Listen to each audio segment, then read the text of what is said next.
എന്ത് സംസാരിക്കുമെന്ന് വിചാരിച്ചിരുന്നപ്പോഴാണ് എനിക്കൊരു കാര്യം കിട്ടിയത്. തമിഴ്നാട്ടിൽ സ്ത്രീകൾക്ക് ബസ് പാസ് ഫ്രീ ആയിട്ട് കൊടുക്കുന്നത് ഗവൺമെൻറ്റിന്, അല്ലെങ്കിൽ കേരളത്തിൽ കൂടുതലും പ്രൈവറ്റ് ബസ്സുകളുണ്ട്. തമിഴ്നാട്ടിൽ അതുണ്ടോ ഇല്ലെന്ന് എനിക്കറിയില്ല. എനിക്ക് തോന്നുന്നു ലോങ് ട്രിപ്പുകളെ ഉണ്ടാവും.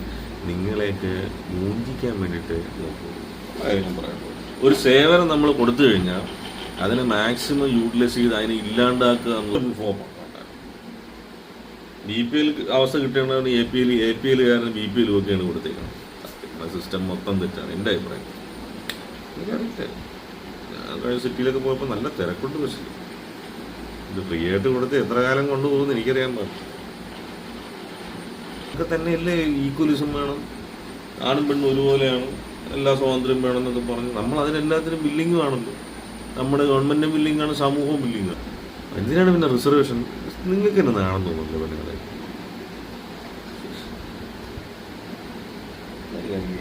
അങ്ങനെ തോന്നുന്നു എനിക്ക്. നമ്മുടെ കേരള സംസ്ഥാനത്തിൻ്റെ ഡീസലിൻ്റെയും പെട്രോളത്തിൻ്റെയും ഗ്യാസിൻ്റെയൊക്കെ വില ഉറക്കി സ്വയം തൊഴിൽ പദ്ധതിയൊക്കെ ഉണ്ടാക്കി. എന്നിട്ട് നിങ്ങളെ ഗവൺമെൻറ്റിൻ്റെ അല്ല പറയുന്നത്, പലരും ഇത് മുടക്കി കാണിച്ചിട്ട് വേണ്ടാത്തവർക്ക് ഇല്ല എന്നൊന്നും പറയണ്ട. ഉള്ള കാര്യമാണ്, എനിക്കറിയാമെന്നുള്ള കാര്യമാണ്. ബാക്കി നിങ്ങൾ വിമർശിച്ചു നിങ്ങളില്ലേ? അപ്പോൾ ഇവിടുത്തെ ചുരുക്കം പറഞ്ഞു കഴിഞ്ഞാൽ അവകാശപ്പെട്ടവരും കിട്ടേയില്ല.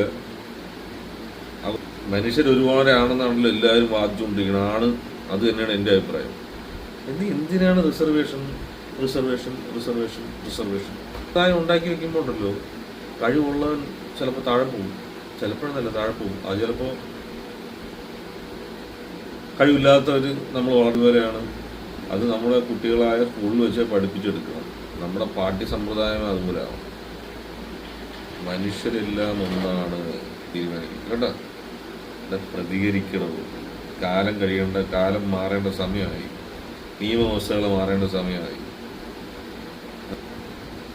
തമിഴ്നാട്ടിൽ മാറ്റം ഉണ്ടായിക്കൊണ്ടേയിരിക്കുന്നു. 40 വർഷം ആയുള്ളൂ. എന്നിരുന്നാലും TV കാണുമ്പോൾ നമുക്കൊരു കണ്ടിരിക്കാൻ തോന്നും. പലരും തന്നില്ല എന്നുണ്ടെങ്കിൽ അടുത്ത വോട്ടിങ്ങിൽ അടുത്ത പാർട്ടി, അടുത്ത ആൾക്ക് അവസരം കൊടുക്കുക എന്നുള്ളതാണ്.